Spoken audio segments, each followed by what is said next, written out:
Welcome to the Freedom to Thrive, a podcast that dives deep into the fight for abolition, reimagines justice, and explores the intersection of immigration and the criminal legal system, starting with this series that we call Crimmigration, brought to you by Freedom to Thrive, an organization here to challenge the status quo, dismantle oppressive systems, and build a world where our communities can truly thrive. Each episode in the series, we sit down with powerful voices from organizers to activists, community leaders, and allies who are leading the charge for change. We'll unpack the real impact of our current systems, discuss the importance of abolition, and share the tools, strategies needed to organize for a more just future. Whether you're new to this movement or a seasoned advocate, the space is for you. Our work is led and informed by people directly impacted by the immigration or prison system, who have been or have had loved ones deported or locked up. Their experiences with crimmigration is also impacted by the intersections of race, gender, housing, education, and labor. Join us to decriminalize, reparate, and liberate our communities. This is Freedom to Thrive. Let's get started.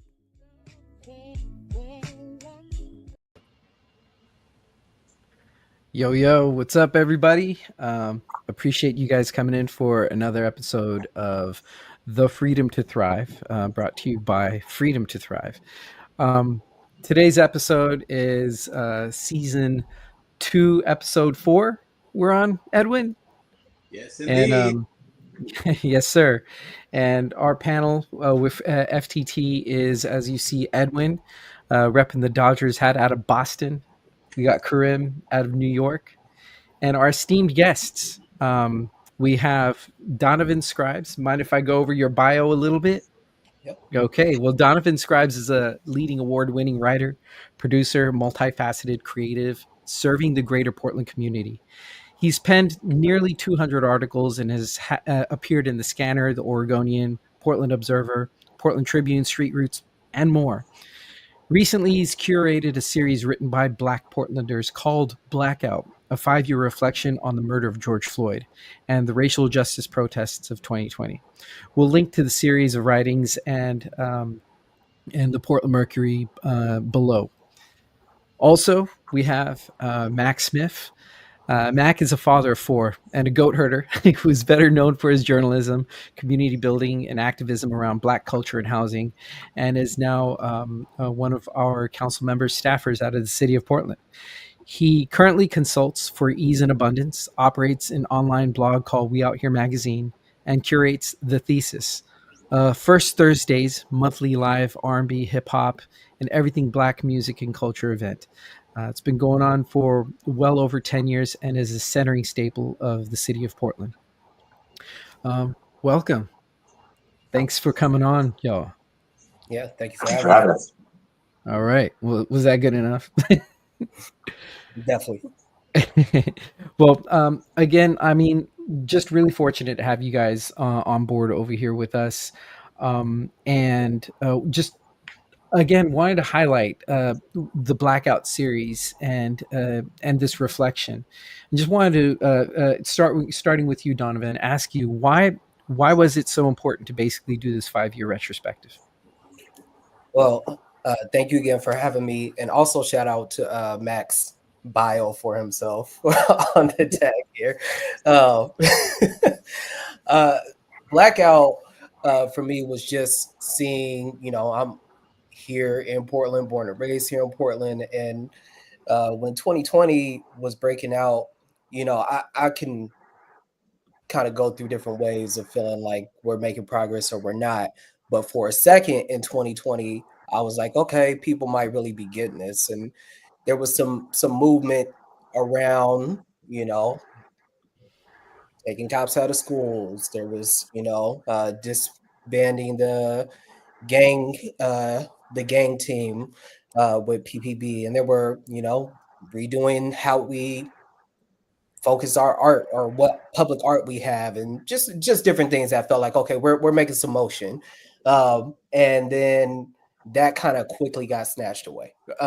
And quickly means like we're talking about 2020 to 2021, where we have organizations popping up here in Portland, like People for Portland, saying actually the way to protect and liberate Black people is to get hundreds more police officers. Like that was like the narrative that was starting to get really a lot of stronghold within the different governments here. And it wasn't just with the police. There were just like a lot of things that were happening. And so the narrative was definitely getting lost less than a year out from 2020. So when we're talking 22, 23, 24, a lot of that had just been like, whew, you know, so it was frustrating. And beyond being frustrating, it's just, you know, talking, being in community with people. Like a lot of people were feeling like, man, they forgot, you know. And I was seeing that 5-year anniversary come up of George Floyd's murder, and I was just like, you know, what's going to happen is people are going to flood their social medias with you know, a picture of George Floyd and have some words about that, and that will probably be the most of it. And what I know is that 2020 was one of the largest global movement for Black lives in history, you know, because it wasn't just Portland, it wasn't just New York, it wasn't just the South, it wasn't just cities, it was suburbs, and it was not just United States, it was everywhere from, you know, Russia to Africa, that people were turning up for George Floyd and Black lives in connection to that. And so that's really important that we make some time to reflect on that moment and don't just treat it like another snippet of you know, a movement. We should continue to really root ourselves in what that was. Otherwise, um, it will continue to be dangerous for us. So that was really the premise that I was working from, and I wanted to make sure that it wasn't just me or a couple of people. I wanted to have a dozen Black voices in there that reflected on different aspects of Black life. So it wasn't just like, let's talk about the police. That absolutely was a founding or a core principle of it, but it was like, to me, it was a moment where people were starting to look more fully around Blackness and the different ways that our lives are attacked. Um, and so I wanted people to talk about mentorship. I wanted, you know, discussion of parenting, you know, uh, art and music, and all these different ways that our lives are full, and then all the ways that our lives are put in danger. So that there really is kind of a broad uh, scope of perspective on 2020 and where we are in 2025. Word. And I mean, you not only went in depth with these series of articles and writings from Black Portlanders, but you guys also did a gallery show. Tell us about that. Yeah, so as part of Blackout, I had interviewed Teresa Rayford, who's the founder of Don't Shoot Portland. I interviewed her at her gallery. Historical entity for Portland too.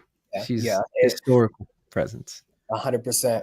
And so I interviewed her and Glenn Waco, who's a hip hop artist out here, who's really in the streets during kind of the Mike Brown era with Teresa as part of Don't Shoot. And, you know, the gallery that they've created, the Black Gallery, you know, they've hosted a lot of different radical art down there. And so her interview is the only interview that I did on camera as part of the whole Blackout series. So it's, you get a snippet of it in the magazine, but you get a more long form interview on the website.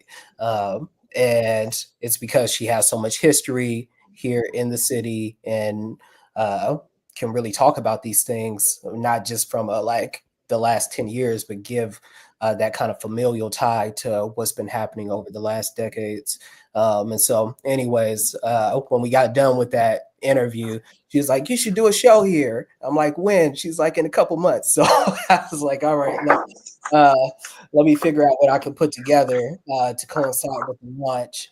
And so they opened up the space for that. And so what I ended up putting together, because I will dabble in visual arts, but that's not like my medium. You know, I'm mainly a writer. And so I put together a group showing with different voices to kind of extend what people heard in the magazine. So, I mean, you do pretty good with visual arts.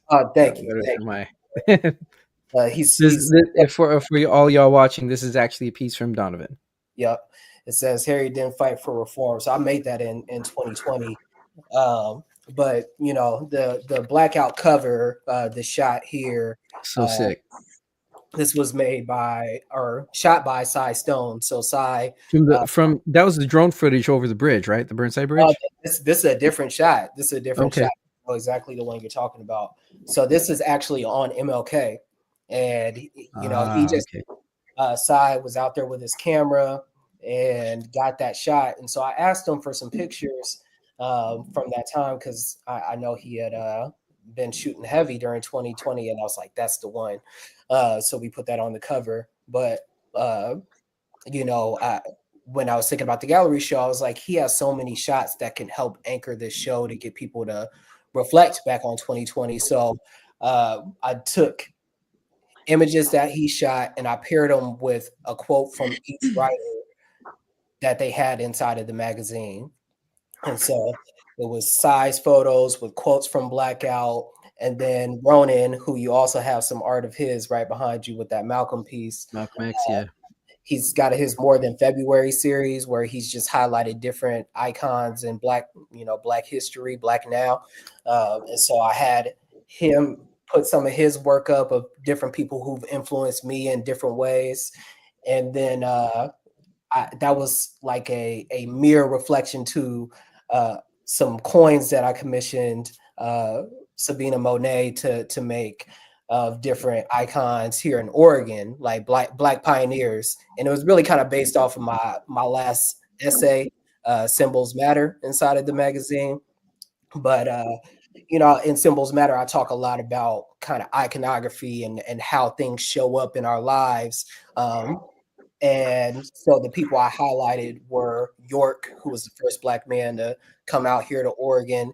He also was enslaved by Clark, of William and Clark fame, and was sold back into slavery. Many accounts tell once the whole journey was done out here. So York paired with Walida Emerisha because she has her ongoing or her series where she's gone across the state saying why aren't more Black people in Oregon, and she breaks down that history. Star Child reminds me of that Amine billboard. exactly. Why aren't there more Black people in Portland? And so, or there are Black people in Portland. There are Black people. Yeah. And then I had a coin with Star Child, who's one of the pioneers out here of hip hop. And, he made Portland Hip Hop Day, which turned into Week, passed away some years ago. And then my other coin was Beatrice Kennedy, who's the co-founder of the Portland NAACP and is also so many other things, like the first Black woman to run for office here in Oregon, first Black woman to graduate from law school. She was writing the paper and taking on the Klan out here all the time. And I'd say this all the time about her, but she would be somebody that we talk about like Malcolm and Martin if she wasn't a woman and wasn't here in Oregon, because she really she put it down. And so the last thing that I kind of had inside of that was a big invoice from the Portland police to us, the Portland taxpayers, of different things that we've been billed for by them since 2021. So just kind of thinking about what we said in 2020 and now where we are in 2021, and it amounted to more than $44 million worth of toys and blood. So talking about body cameras, bikes, planes, or settlements for killing people that have come out over the last few years. And then Lakiana Drury also had a piece based on his essay in here. Lakiana from Word is Bond. Yeah, in his piece "Dreams in a Vase with No Water," where he's talking about some kids that he's mentored, and just a experience going to pick out flowers with them, and knowing that one kid was on the road probably to either jail or death. And he had a nice metaphor for kind of letting black boys dream. So he made something with some kids that he was working with that we ended up putting in the show last minute too. So it all kind of brought it together. I know that was Nice, long. man. Yeah. No, I appreciate it. I mean, I think that was the beauty behind being able to do this retrospective and not only have series of writings, but also this gallery that actually kind of played out everything that was the impacts that began from that moment, and has preceded it since. One of the compelling pieces, one of my most favorite pieces in here, one of my most favorite, a lot of them are absolutely beautiful. And I would ask everybody to view the links that we've shared, and we'll have the links below. But to please not only visit these, but get into there, read it. It's awesome. Great resourcing. Would love to see this thing happen in additional cities. Maybe Donovan, find some funding, get you some funding out there, and do this in several other places. I mean, we're representing New York, Atlanta, and Boston. As far as our panel of organizers here, I know we're missing our Atlantean in K today. But one of the compelling pieces that also stood out for me was yours, Mac. And, full disclosure, I consider Mac like a brother of me. But the piece for I See No Other Way, why abolishing police is the only choice, that was a very important and compelling piece for me, especially a conversation and having with brown communities that I organize with and around. Um, so, Mac, like, how does abolition become important from a local level in light of what we're seeing? Like, for instance, like we're seeing the deputization of federal law enforcement in local law enforcement precincts and vice versa. Which is one of the many things that we've seen since 2020, and that kind of expanding and becoming a norm. We're seeing those impacts take place in Los Angeles, where you're currently at right now. That's the question. Yeah, that's a crazy question. Like, but how did abolition, how does it become important from a local level in light of what we're seeing with these deputizations and whatnot? Yeah, before I started, you mentioned earlier that I'm working for a counselor Canal in Portland now. So when I speak for myself. I just want to make that clear. That I don't speak for him; he speaks for himself as well. So we do, good partnership there. Abolition. I mean, I feel like I wrote that article knowing I was going to be taking the job at the city, knowing that I was going to be in a position where people are going to be looking at me as like, a different person than I was 5 years ago, even though I'm not. I think it's super important that I wrote that in a way that I wanted to let people know and also remind myself what this abolition thing is rooted in, right? And the goal for us is not just abolishing everything. The goal is liberation, right, of our people, and of all people if we can get there, right? The reality is that just the mere concept and process of policing is and always has been about oppression. There's nowhere in the world the police were not formed to protect the interests of people that have money, whether that's a king and a monarch or a president or whatever. The idea of policing is that you need to control your population. You need to keep them in place so that the folks that are higher up on this echelon of chain of society can maintain their status. So as we move into this 21st century, I think we all saw it coming, the surge of police states, of cities becoming, cities deciding that the only way to keep order and to keep people in check is to police them. And what that means is that you police the people that have the least, the people who are most vulnerable, right? So as we move into this, as we were in 2020, with Trump in office, and we were all in the streets saying this isn't right, this isn't right, this isn't right. And then we got Biden, right? And we told people, continue. And everyone said, no, we're fine now. The cops are our friends now. And that's why the abolition piece is so important, because these police are never your friends. These officers, these ICE agents, whoever, they've never been our friends. Their job has always been to pick off the people who couldn't defend themselves. And now we're seeing that is becoming us. I had this quote that I said in 2020 about, the escalation of this thing, right? Who's escalating this, right? It's not us. And it really, it never has been, but we sat there and watched Obama deport more people than anyone ever has in history. And then we watched Trump do it and try to build a wall. And then we watched Biden actually build a wall. And we watched him deport as many people as he could, doing his best Obama impression. And then we got the Trump back, and he's like, operationalize ICE and give him a 43 million or $1 billion budget. And now we're like, hold on, we have to stop this. We had to stop this the whole time. So the idea of abolition is not just erase everything, it's understanding that these systems have goals. And if you don't abolish the system that's built towards a certain goal, you're just never going to stop that goal from coming true. And if those goals are to oppress us, to deport us, to get rid of us, I'm the son of an immigrant. I could be considered an anchor baby as early as next year. I could be an ICE target, right?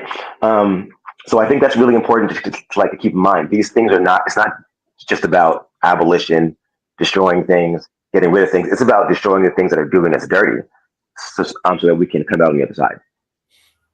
I think one of the core things about and the importance of these coming out of Portland and being spoken of in Los Angeles, where you're currently at right now, hopefully talking to the city council in your work capacity outside of this, to New York, to Atlanta, to everywhere, is to be able to understand the importance of Portland police. And they have, as you had highlighted in there, and you have, I strongly recommend everybody visit the link that's on the screen right now. It's Mac's article has a lot of a historical perspective, because you cited a lot of things. You have a lot of your citations in there, and the links are in there. One of the things that you had spoke about was that the Portland Police Association is the longest active police union in the nation, right?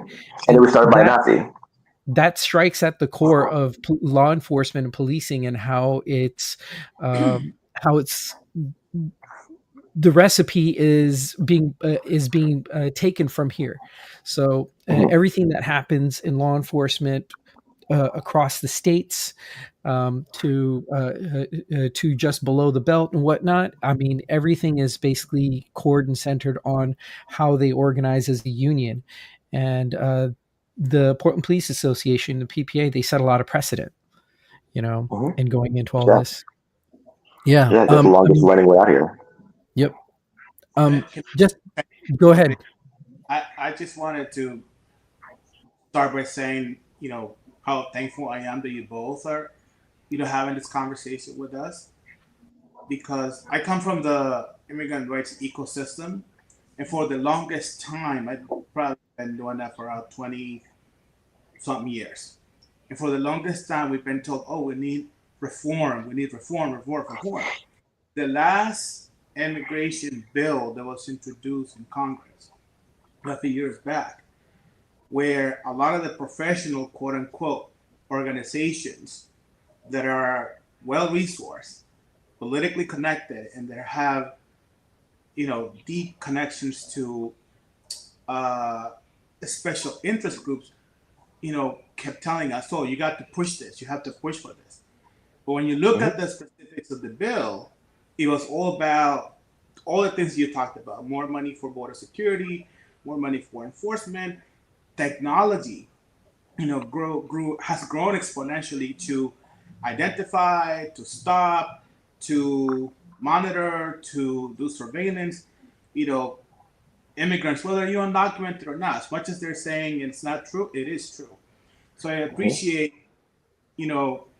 what you say in the article about abolition is the answer, not reforming a system that only continues to serve itself.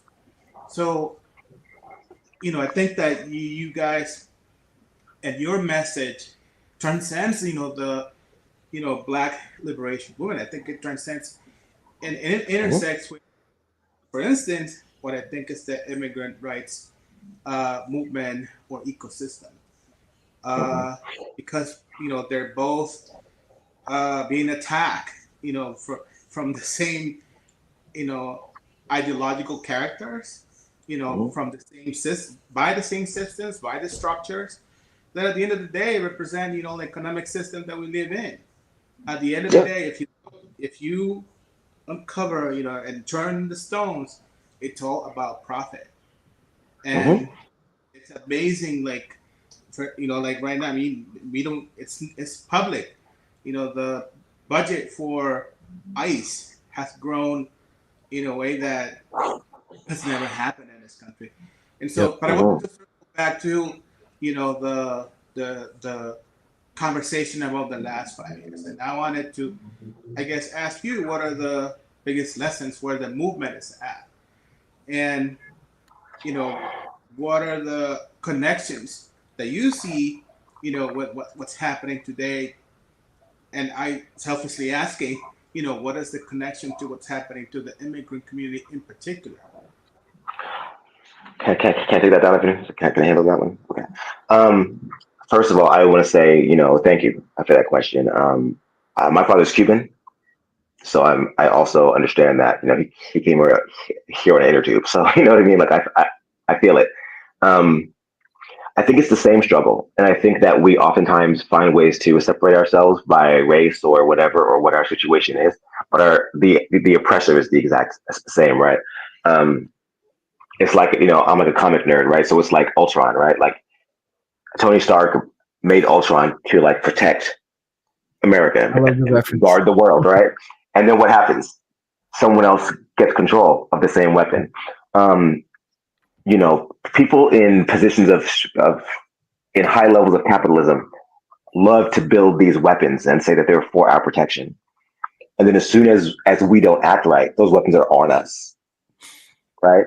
Nobody built tear gas with the idea of gassing their own citizens. That was never the plan when that was created, right? That was for defense or what. It was never for us, but it was always for us. It was always for us. The atom bomb was supposed to be a deterrent. It became a weapon of mass destruction, right? So these things that we build that are so powerful and so strong, like police forces, armies, whatever, they're there to protect you until they're not. So when we talk about policing, when we talk about immigration enforcement, we talk about all these things. People say, "Oh yeah, we need to have some immigration enforcement because we can't have people just running around the borders without any control." Sure. Do you need to detain people who are trying to immigrate? No, that's not a thing we have to do at all. Do we have to lock people up because they're having mental episodes? No, but that's what we do. I was at a conference last night because I don't know if you know, in Portland, the city of Portland, a black man was killed about 4 weeks ago by the police. It was called a death in custody, and people didn't know who it was, what was going on. And then they released the footage, they released the edited footage, and then they released the actual footage. And the actual footage shows that 3 cops entered a man's apartment who was having a mental breakdown. He wasn't doing hot. He wasn't violent. He wasn't aggressive. He was calm. He was eating. They came up from behind him, grabbed his arms, threw him on the ground, told him to stop resisting, and basically sat on him for 8 minutes until he died. And then asked him, "Hey, buddy, are you breathing? Are you okay? Hey, buddy. Hey, buddy." There's a dead man on the floor, gurgling his last breath. Right? You can hear it in the video. You can see it. Everybody's standing there. But by the time the pans back up, there's 8 cops in there. And everybody just watched them die. And someone in that conference said last night, it was actually a white woman, I'm pretty sure. She said, "The police are a black man killing machine." And people say that the solution is more training and more funds for machines built to kill black people. How is that the answer? Yep. That can't be the answer. ICE is the same story, right? We need a little enforcement, we need a little bit of this. All of a sudden, they've been supercharged with capitalist money. Now what? Right? So we build these things thinking that they're going to protect us when safety is not a real thing. So you can build the biggest thing you want because safety is on our heads, right? So I can always tell you, I'm going to defend you from this fear and that fear and this fear and that fear. And then they take that same thing and turn it right on you because you don't agree with how they're using it on someone else, which is usually how it starts, right? So we talk about ICE and we talk about police. This is the same. It's the exact same game under a different name. The ICE actually wear a police things on themselves, right? Because they are. That's what they're doing. Whether you're a police officer, whether you're a sheriff, whether you're state police, you're federal police, you're FBI, you're cops. And some days they may come to help you, and some days they may come for you. That's just what it is. So we have to limit that power, and we have to be on top of that. And the only way we do that is by the people coming together to do that. The problem is these same powers protect certain classes at a time, right? Sometimes they protect Asian people, sometimes they protect Black people, sometimes they protect rich people, sometimes they protect, they always protect rich people, right? But who the target is at a given time is always the person calling for abolition. But when you think you have it in, you're going to ask for reform. That's why you see Trump, everyone's like, no police. Biden comes in, oh, we love the cops. Yep. Because everyone thinks the cops are going to be on your side now. And they might be for a few weeks or a few years. And then they won't be. I feel politically, we're dealing with this two-party system where one sets the stage for the other. Well, it's not really a two-party system, but we can all pretend. Yeah, we can all pretend. Right, exactly. So, and rest in peace, Damon Lamar Johnson, who was who was killed by Portland Police Bureau, June 27th. The person you're highlighting. That happened the same week where the grand jury had acquitted the previous killing from Portland Police from last year of Nicholas G. Thorne. And, so these killings are happening, and we are under a settlement agreement with the U.S. DOJ.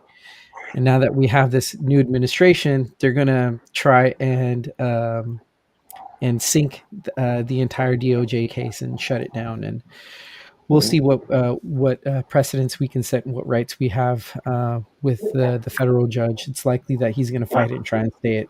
So we'll see. But there are incredible things taking place. And I'll give a shout out. I will say that we have a group called PSEC in Portland that is currently responsible for monitoring the DOJ settlement.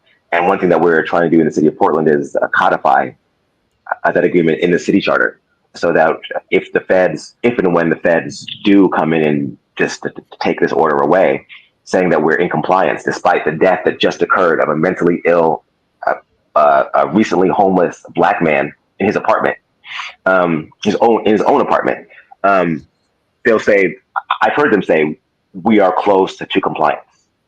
Right. And I'm like, I said yesterday, how is the case? This case is worse than the case that brought us the settlement.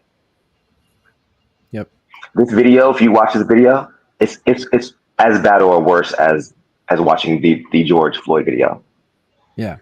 It's literally just choking, and no one knows about it. With the weight of a police officer on top of him. And no one knows about it. And that's by design. Yeah. I would just say to that too, go ahead.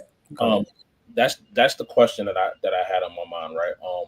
With the George Floyd incident, the murder, that happened during the COVID pandemic, right? That happened during the Trump administration. That happened during a time where people were felt more under attack, right? As individuals, felt afraid of everything, so they were more inclined to go out and say, "Fuck it," right?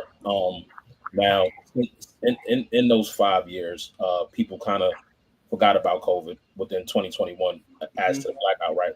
So my question is, why do we black out the history and our experiences from, one president to the next or one crisis to the next? Just like one black endorsement from the next. Yeah. So this murder that just took place sounds maybe even worse than the George Floyd situation, right? But it's the same type of death, right? It's the suffering. It's not an easy, it's not a quick death. It's that type of suffering. But why are we, blacking these things out in as individuals? Why are we letting these things go by and putting it in the hands of a particular politician? And I want to say, my co-hosts know how I am about the line between reform and abolition. I believe they're tied to each other, right? Because I don't want to have a separation of groups. I don't want to have a division of somebody saying, well, I'm an abolitionist, I'm a reformist, right? And then we separate, even though we might have the same beliefs. Or reform, if something changes enough, it could end up looking like abolition, right? Or how do we meet? If I can create the topic, if an abolitionist could create the angle, right? The reformers can go in and say, well, I can go and get the little change right now, and we work in tandem, right? Instead of saying, hey, I'm this or I'm that, and then we have to have a beef, right? And as long as we are having this quote unquote beef, we're not getting to what what our intention is. But definitely I want to talk about the blackout mentality of social issues that folks have, like the blackout memory. Yeah, I think with thank you for asking that. It was actually kind of where my mind was going next in terms of like the history patterns, kind of how people can forget. I think is first and foremost capitalism. Like we are in a system that makes it very, very easy to get caught up in your own life and survival around your own life, because you got to eat, you got to make your money, and you got to like focus on what's right in front of you. So there are there this is not just true for now, this is true for any time under this form of capitalism that we have in this country. That it is not the masses that are out here agitating. Like, most people are trying to get by, and if you are agitating while also trying to get by or move on up, it's still hard to like keep a grasp on all of the different ways that the system is coming down on you.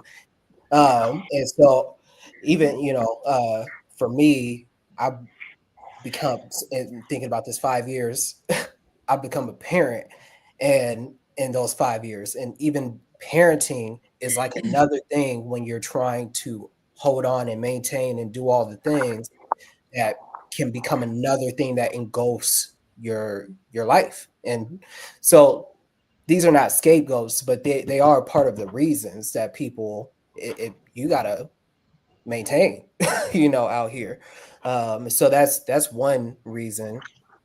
I think we're sold hope. We're sold a dream. People want to believe in the dream. So if evil equates to Trump and good or better equates to Biden, it can feel like a gasp of relief.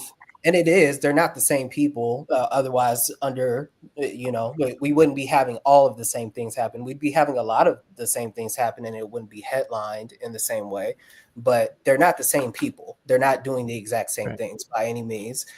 But still, people can take those little gasps of relief under certain regime changes, not meaning that across all the regimes, there's been still the oppression to the people who have never prospered. You get what I'm saying? So there's that piece as well. And, it's we're not in a country that also like incentivizes or elevates remembrance anyways. Like at the heart of what Blackout is as a magazine is about time. That's literally what the magazine is about time. From my first piece to Chris Lambert, who's in there, he did 18 years. He wrote his piece while he was locked up in 2020, or the majority of it, and like how those years get away from people, and how they also transform people.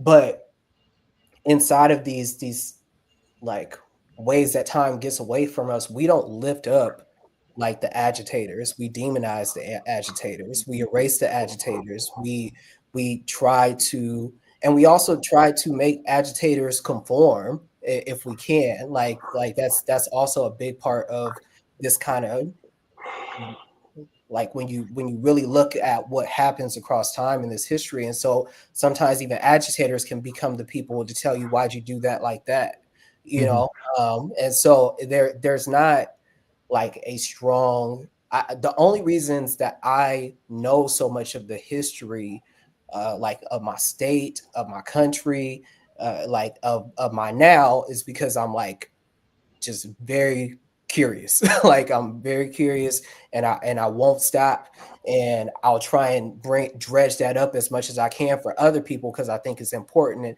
and it also helps let us know that we're not crazy out here, that people, that there is a path out here, that people have laid foundations for us, or that there are pathways towards a different future that people have laid down.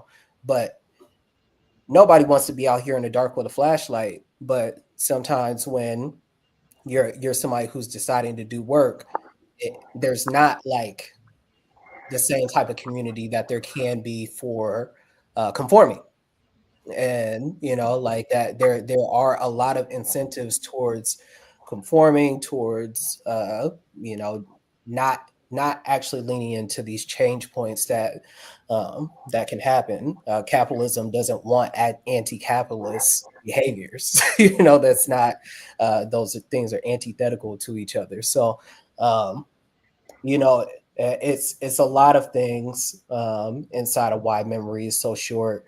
But also the piece that you said around COVID, I think is one of the worst things that's ever happened to us outside of George Floyd, outside of, and all the other names that fall under the banner. And unfortunately, his name is a banner.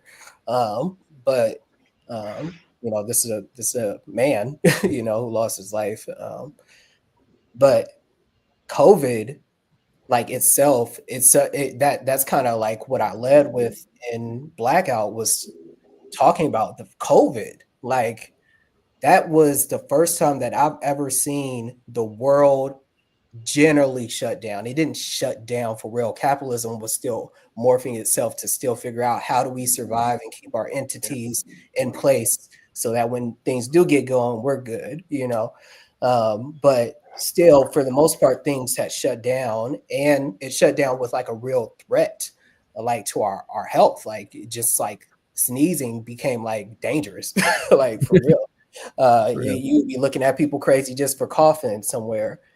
So, inside of that, it's kind of crazy to think that we were under like the immediate threat around that for a couple years. And then we kind of just got back to it in a lot of ways. Like the hustle that everybody was like, we'll never forget. There's never been any kind of collective remembrance that I've seen around COVID. Like, and what that really was, and like how many lives were lost or transformed. People lost, like in so many different ways. People lost jobs, all of our mental health was impacted by that time.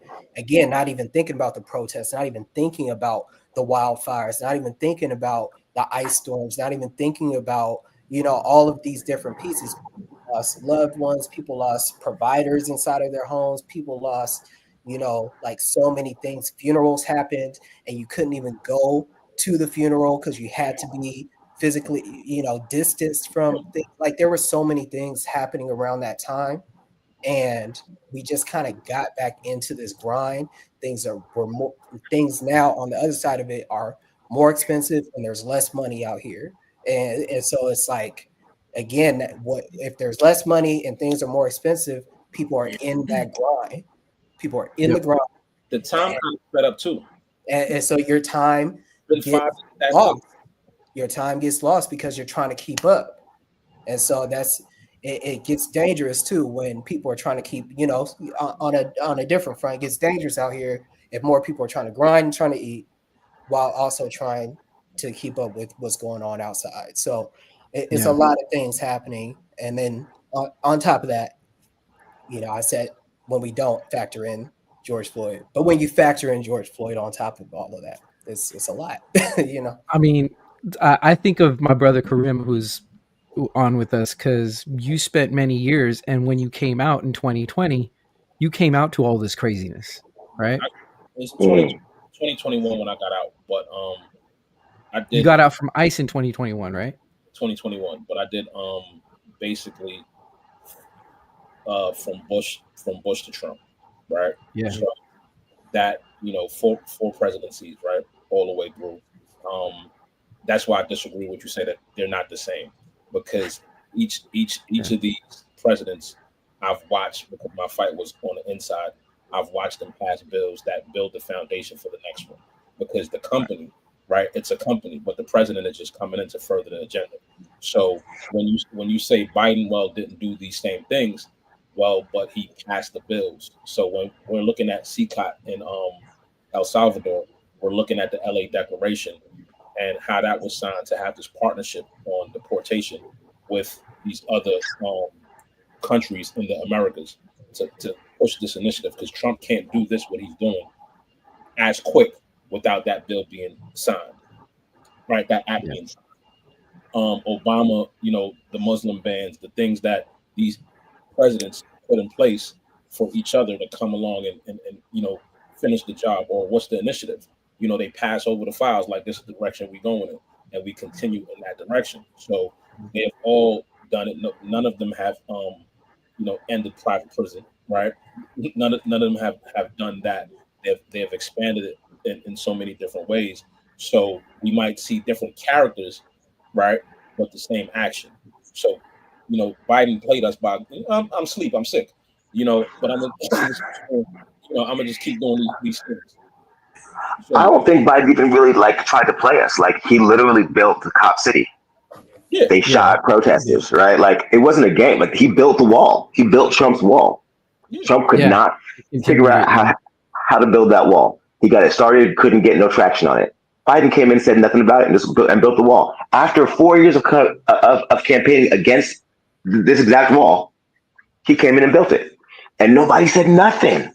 Because I'm screaming to the heavens. Biden's building the wall, and everyone's like, "Oh, it's okay."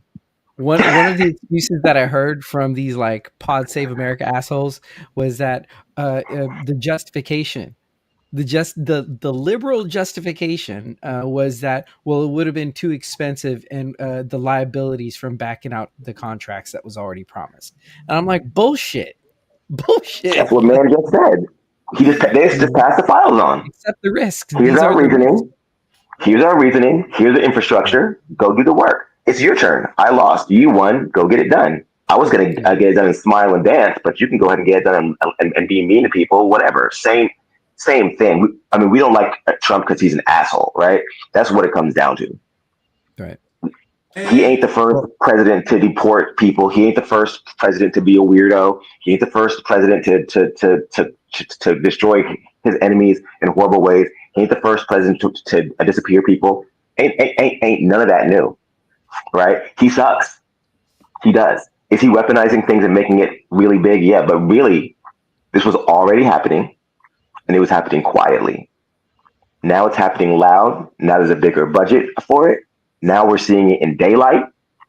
Now we're seeing ICE officers, bounty hunters turned ICE officers running around. We got fake ICE officers running around raping people. We got all kinds of stuff going on. Yep. It's not like it wasn't happening before, but now it's loud. And if the president changed tomorrow, I bet you all these No Kings marches would disappear. Yep. Absolutely. Man, I think we have to have, part 2 of this conversation. I mean, there's so much. Yeah, we can go on. And we've gone over. I swear. I said that give me a tight 15, 20 minutes. And we've gone 50. We're like, it's only going to be 20 minutes. You going to bring me and Donovan on for half an hour? Come on, bro. But no, I truly appreciate you guys coming on board over here. It's a Blackout series published by Portland Mercury. Y'all go check it out. Edited and created and edited by Donovan Scribes, and Mac being one of the many contributors to the series with his article for I See No Other Way. So please go check it out. Links will be below. Also, if I can shout out your IG handles, is that cool? Yep. Yeah, follow Mac Smith at Mac Smith on his IG handle, MACSMIFF, and Donovan Scribes is D Scribes LLC. That's his @ handle. We'll also have those handles in the links below. Thank you for being here, y'all. Really appreciate you guys, my brothers from other mothers. And until the next time, we have a couple other segments that we're going to run through. So thank you for coming, and we'll Stay talk on again. if y'all want. You know, y'all Thanks can for having us. definitely stay on for the other segments if y'all want. Bet. Appreciate But that. if you got to go, you got to go too. It's all good. Yeah. If you want to stream, feel free to go to our YouTube channel at Freedom to Thrive as well. This episode is being streamed over there. It'll be saved as well. You can watch the rest of, if you guys can't hang on for the next segments, feel free to watch the next segments on there. What Karim does, he goes over, the next segment is called Crimmigration Corner, where Karim case highlights a relevant case based on our discussions today, cases that set precedents. And then we usually wrap the segment up with an of the month, whether it's good news or bad news. In this case, it's of the month, highlighting immigrant organizers and organizations of the month, and sharing their info. That'll be very important for folks who need help. So thank you for being with us again, y'all. And yes, have blessed trips, journeys, flights back home when you get back, Mac. And I'll see you around, Donovan. All right, man. Thank you again. Blessings, y'all. Thank you.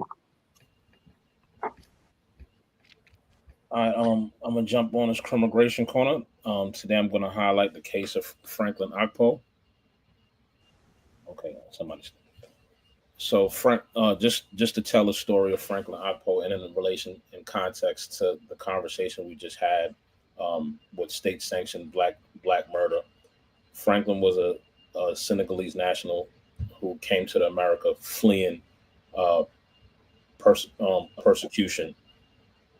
He was very involved in something in Senegal, which is the Anglophone and Francophone disputes, which is a war over language, right? In my opinion, and I don't want to speak for the Senegalese people, in my opinion, a war over language of your colonizers, right? Over English colonizers and French colonization, and the dispute on which language the country will speak and learn, and so on and so forth. Many have been murdered due to military forces.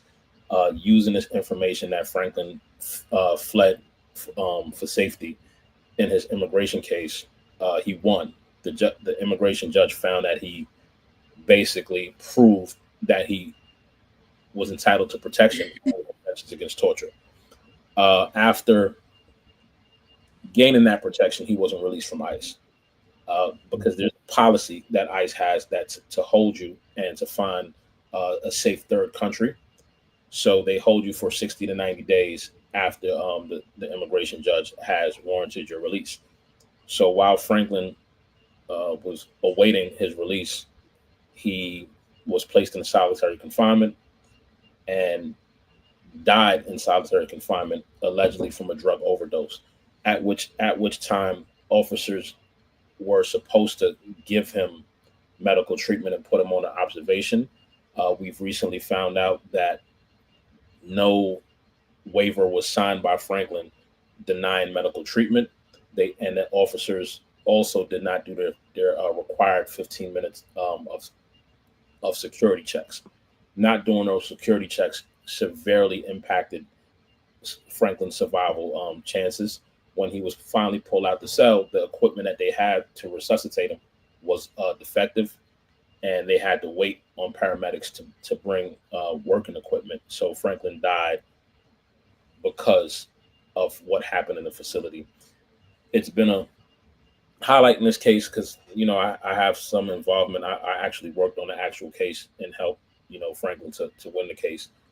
But the important part for me was trying to get his family some help after the fact, trying to get a wrongful death lawsuit. And so many lawyers, Freedom to Thrive on DocuBlack, help with the funeral arrangements, the second autopsies that showed that Franklin did ingest something, but it was basically a tranquilizer type of fentanyl, and severely ruptured his heart.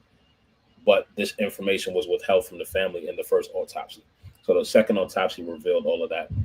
Now, trying to get this to attorneys to have representation for the family, it's been difficult. A lot of attorneys did not want to take the case, but ACLU Pennsylvania assisted us with a FOIA case. So we filed a FOIA case, and recently a lot of information has been coming out from officers in the facility who have stated on record that they do not have any belief that Franklin was selling drugs in the facility. They don't believe Franklin was in the wrong in this incident. He actually was a trustee. He worked in the facility. He did what he was told when he was told, and was generally, quote unquote, a good detainee. So they don't understand. They said it was maybe a tip or some information given, or why an officer approached them, and it's unclear where the contraband came from and when he ingested it. But when they put him in solitary, instead of taking him to medical or to the hospital to put him on an observation, which is the protocol and the policies. So they knowingly put him in solitary after realizing that he'd possibly ingested contraband. Yes, right. Which is not the protocol that they're supposed to follow. So of course it's not. So now imagine my frustration in explaining all of this to attorneys and giving them the autopsy reports and trying to get representation for the family. And every attorney is like, oh, it's not a case that we're going to take, because they want to kind of shift. Even the attorneys at some point were shifting the liability to Franklin and not the institution. And this is an institution that has Mashana Valley, that has years and years of corruption amongst officers, drug rings and so on and so forth. And this is not being highlighted as a part of the case. So now that we have the FOIA information coming out, and I can't speak too much on the specifics of everything that it details, but now that we have that, we're hoping that even DHS, ICE, like I don't want the family to fight through a litigation process and have to relive these things, because with each uncovering of information, the family has to relive that trauma. He has a young child, Jalen, who's I believe 5 years old now. So, this is an individual. He won his case on his child's birthday, and this child will never see his father again. And then his wife has to now relive this trauma every time something new happens in his case, every time some update happens. And, it's been difficult for the family during this time.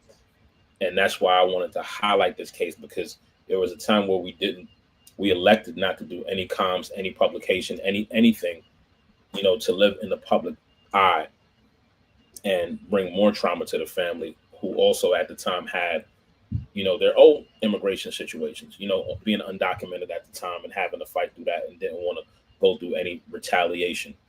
So, but that's a big thing to highlight, folks that have to stay in detention after they win in their case, the dangers in immigration, the mental health, anything can happen. You're in jail. You're not, they say ICE detention or civil detention, but you're in a prison. You're in jail. You're in an environment where everybody's under stress. My understanding also, and I'm just looking this up right now, is that that detention center, they've also purged and shut down the special unit that investigates abuse claims at that federal facility now too. So it's not only just seems like this case, but the ability to be able to fairly view abuse within that facility, possibly abuses that could be found in the death of Mr. Okpu. That whole unit is shut down and gone now as well. Yes, and I also believe there were over 91 calls to the local police department from that facility within that 6-month frame of Franklin dying. 91 calls from a detention facility to local law enforcement. I believe 2 overdoses and another death in that time frame. Damn. Yeah, that's how bad these places are. And just it's been hard for local folks because it's just small town USA in Pennsylvania where it's located, and the folks in the community probably enjoy the government benefits of having the funding in the facility and what it brings and what it entails, but at what expense? They have the highest, that particular facility of all immigration detention facilities has the highest monthly average number in solitary confinement and the highest annual cumulative monthly totals of detainees in solitary confinement. And they are in the thousands compared to the rest of them, which are in the hundreds. Like, Yes, it's crazy. and they're about to get more money onto this big bill, right? They're about to Yeah. be funded and expanded some more, Wow. right? So think about that. It's insane. Well, is that our crimmigration segment? That is my crimmigration segment that I will also continue to report and keep the updates on for any settlement that comes out of that for the family and how to go about, if your family is experiencing the same thing. There's a lot of death in ICE detention, and folks do need to know what to do and what they can do and that they have rights in seeking some type of relief and protection for their family members. Well, I think that's a perfect segue into our next and final segment. Usually we do in of the month, we highlight something, whether we highlighted bad tech of the month in our first episode to today, we're highlighting, something a little more progressive. In this case, we're highlighting immigrant protection and organizing of the month.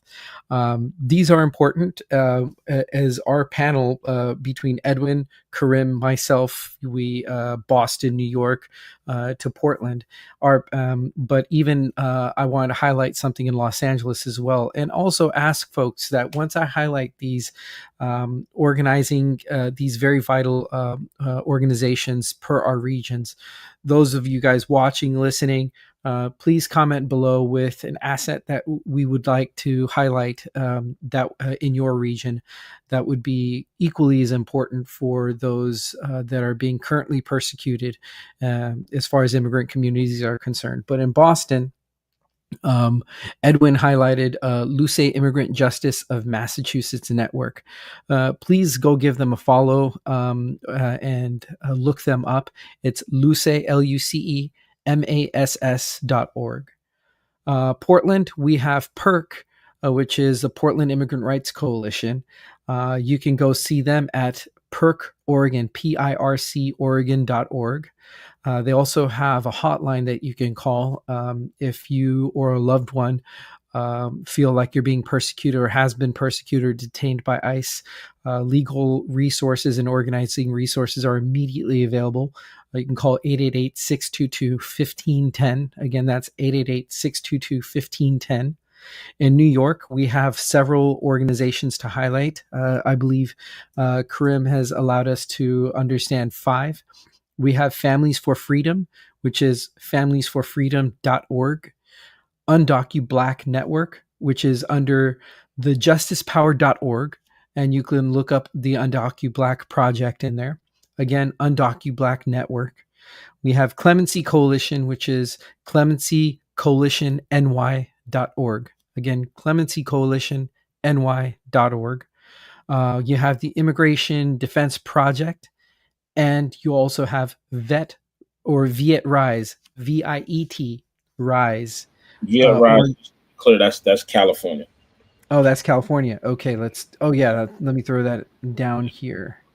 Okay, so, and for California, the reason why we highlight California is 1, I'm from LA, and 2, one of our guests was actually a visitor in Los Angeles at the moment. One of our city council member staffers, Max Smith. And so in Los Angeles, I'd like to highlight Chirla. Chirla is amazing. I've seen them do some great stuff. It's CHIRLA.org. They have a phone number that you can hit up for legal representation or legal representative services. Hit them up at 213-201-3797. Again, that's chirla.org, 213-201-3797. And we also have Viet Rise, finally, in Orange County, California. Viet Rise is VIET Rise.org. VIETRise.org. Again, if you guys have our watchers, listeners, if you guys have any other resources you'd like to share, please comment below. Until then, it's a wrap. I'd like to thank our guests, Mac and Donovan. Check out the Blackout publishing in the Portland Mercury. On our next podcast, we're currently planning. So comment if you have any ideas for our next podcast. Give us a like and subscribe. Tell us about what you'd like to hear about and from whom we should be talking to you. Other than peace and blessings. Peace. Peace. See you next time.